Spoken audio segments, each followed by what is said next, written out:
క్లుప్తంగా దాని గురించి కూడా తెలియజేయాల్సిందిగా కోరుతున్నాను. గౌరవ ముఖ్యమంత్రి గారికి, గౌరవ ఉప ముఖ్యమంత్రి గారికి, మంత్రులందరికీ, చీఫ్ సెక్రటరీ గారికి, వచ్చినటువంటి అధికారులు, కలెక్టర్స్ అందరికీ కూడా నమస్కారం.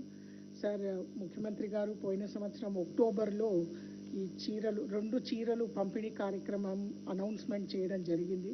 వెంటనే నవంబర్ నెలలో జియో ఇష్యూ చేశారు, ఇచ్చి టెస్కోకి పని ఇచ్చారు. టెస్కో నుంచి మేము మన దగ్గర ఉన్నటువంటి పవర్లూమ్ క్లస్టర్స్ ఎక్కువగా సిరిసిల్ల, అదేవిధంగా కరీంనగర్ జిల్లా, ఈ 2 జిల్లాల్లోనే ముందుకొస్తారు ఈ కార్యక్రమానికి. అక్కడ ఉన్నటువంటి సొసైటీస్ అందరికీ కూడా ఈ పవర్లూమ్ సొసైటీస్కి ఈ పని ఇవ్వడం జరిగింది. ముఖ్యంగా అక్కడ యాన్ ప్రొక్యూర్ చేసి వీవింగ్ చేస్తారు. వీవింగ్ చేసిన తర్వాత క్వాలిటీ కంట్రోల్ చెక్కింగ్ చేసి ఈ గ్రే క్లాత్ అని చెప్తాం, ఆ తెల్ల బట్ట అంతా కూడా మేము ఫ్యాక్టరీస్కి పంపించి, ఇప్పుడు మనం ముఖ్యమంత్రి గారి వెనకాల చూసినటువంటి మ్యానిక్విన్స్లో ఒక చీరకి ప్రింటింగ్ కూడా చేయడం జరుగుతుంది. ప్రింటింగ్ చేసి ప్యాకింగ్ చేసి జిల్లా స్థాయిలో ఉన్నటువంటి గోడౌన్స్కి సప్లై చేయడం జరిగింది. మరియు సర్ప్ డిపార్ట్మెంట్ వారు ముందు ఆ డిజైన్ సెలెక్షన్ చేయడానికి కూడా చాలా ప్రక్రియ చేయడం జరిగింది.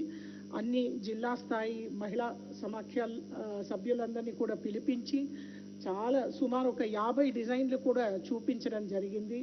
అదంతా అయిన తర్వాత ఈ డిజైన్ అనేది సెలెక్షన్ చేయడం జరిగింది.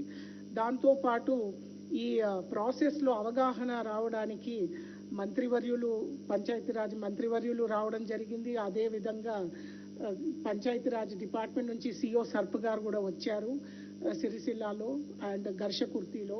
అదేవిధంగా మహిళా సమాఖ్య సభ్యులందరూ కూడా జిల్లా స్థాయి నుంచి కూడా వచ్చి ప్రొడక్షన్ ప్రాసెస్ ఏ రకంగా జరుగుతుంది, అందులో సాధక బాధకాలు ఏంటి, తర్వాత మహిళలు కూడా చీరని చూసి వాళ్ళ రియాక్షన్స్ అనేది ఇవ్వడం జరిగింది సార్. చాలా పాజిటివ్ రియాక్షన్ కూడా రావడం జరిగింది. Thank you sir.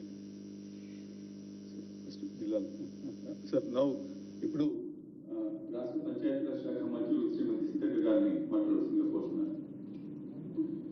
ఈరోజు మరి చీరల పంపిణీ కార్యక్రమాన్ని మన ముఖ్యమంత్రి గారు రేవంత్ రెడ్డి గారు, మన డిప్యూటీ సీఎం బట్టి విక్రమార్కన్న గారు,